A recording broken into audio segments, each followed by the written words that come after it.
एबे आंचलिक पाणीपाग केन्द्र एक बड़ खबर सामना आसी। तो बर्तमान जहाँ सूचना आसी आज प्रबल वर्षा नहीं 3 दिन पर्यंत 11 जिले को जारी कर आंचलिक पाणीपाग केन्द्र। तो से आपण मैंने अलर्ट रुहतु। तो आगामी ओडिशा केउं सब जिले में अधिक अधिक वर्षा सह पवन बेग रही तो संपूर्ण अपडेट आपड़ पाइपर।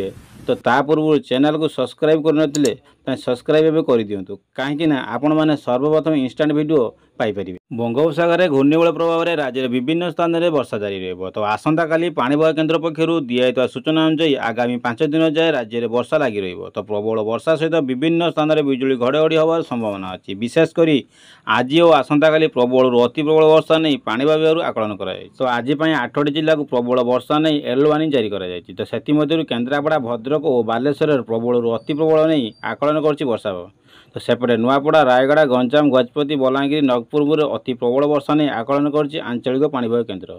तो बर्तमान जहाँ सूचना मिली आज 8 दिन जाए वर्षा जारी रहिबो। तो बंगोपसागर लघुचाप सृष्टि होइतिबारु किछि स्थान में प्रबल अति प्रबल वर्षा नहीं पूर्वानुमान कर आंचलिक जलवायु केन्द्र।